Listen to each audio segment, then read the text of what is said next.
ஒரு தீவிரவாதியை வழக்கறிஞராக பதிவு செய்தது என்பது எந்த நாடுகளிலும் நடக்காத மிக மோசமான செயல். சட்ட மீறல் எதுவுமே இது நடக்கல. பேரறிவாளனுக்குள்ள உரிமை அடிப்படையில் தான் அவர் வழக்கறிஞர் ஆயிருக்கிறாரு சொல்றாங்க. அதை எதையுமே இவங்க காதல கேட்டுக்கொள்ள சுதா போன்றவர்கள் தயாராகனா திருப்பி நமக்கு என்ன கேள்வி வருதுன்னா, அப்ப இவரு இவ்வளவு நாளும் வழக்கறிஞர் தொழில இந்த சட்டத்தை கூட தெரியாமல் வழக்கறிஞர் தொழில் எப்படி நடத்தினாங்கன்னு நமக்கு கேள்வி வரும்ல.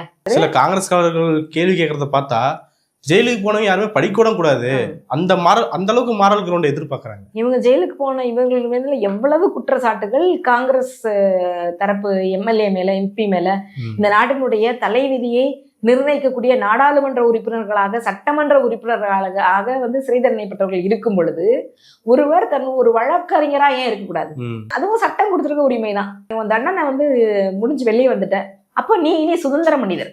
இந்த நாட்டில் உள்ள ஒவ்வொரு குடிமகனுக்கும் என்ன உரிமைகள் இருக்கோ அத்தனை உரிமைகளும் சிறை தண்டனையிலிருந்து வெளிவந்த அத்தனை மனிதர்களுக்கும் உண்டு.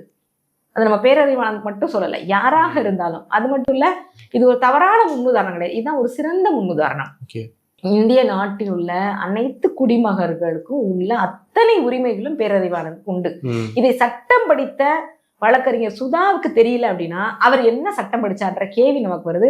அவர் அப்போ இதுக்கு முன்னாடி எல்லாம் நீதிமன்றத்துல அறம் சார்ந்து, சட்டம் சார்ந்து அவர் எப்படி வாதாடி இருப்பாருன்னு எனக்கு கேள்வி வருது. சட்ட ரீதியா தண்டனை பெற்றவர் சட்டப்படியாக சட்டத்துறைக்குள்ளே போறது அப்படிங்கறது அவர் தண்டனை, அதாவது அவர் தண்டனை காலத்துல வழக்கறிஞரா பதிவு செய்யலையே. அவர் இப்போ சுதந்திர மனிதர். இது இப்போ இல்ல, 1961 ஒரு சிறை தண்டனை பெற்றவர் விடுதலையாகி வெளியில வந்ததுக்கு அப்புறம் 2 ஆண்டுகள் கழித்து, 2 ஆண்டுகள் மட்டும் அவர் கேப் கொடுக்க சொல்றாங்க. ஏன்னா மீண்டும் அவர் ஏதாவது குற்றம் புரிஞ்சிடக்கூடாது, செய்திடக்கூடாது அப்படின்னு ஒரு கண்காணிப்பு காலம் கூட நம்ம வச்சுக்கலாம். இது சட்ட உரிமையாகவும் சரி, அறம் ரீதியாகவும் சரி. ஒரு மனிதன் சுதந்திரமா வெளியே வந்ததுக்கு அப்புறம் நீ இந்த வேலை தான் செய்யணும், நீ அந்த வேலை செய்யக்கூடாது, நீ எந்த வேலை செய்யக்கூடாதுன்னு சொல்வதற்கு யாருக்கு உரிமை இருக்கு? முறையாக வழக்கறிஞருக்கு படிச்சிருக்கிறாரு, அந்த தேர்வை எழுதி வழக்கறிஞரா பதிவு செய்வதற்கான தேர்வு இருக்கு, அந்த தேர்வை எழுதி அவர் அதுலயும் வெற்றி பெற்றிருக்கிறார். அதன் பின் தான் பதிவு செய்கிறார். புதுச்சேரி, நம்மளுடைய சென்னை, தமிழ்நாடு பார் கவுன்சில் அவருடைய பதிவை ஏற்றுக்கொள்ளுது. அவங்களே சொல்றாங்க, இல்லைங்க இது சட்டப்படியா அவர் எந்த சட்ட மீறல் எதுவுமே இது நடக்கல, பேரறிவாளனுக்குள்ள உரிமை அடிப்படையில் தான் அவர் வழக்கறிஞர் ஆயிருக்கிறாரு சொல்றாங்க.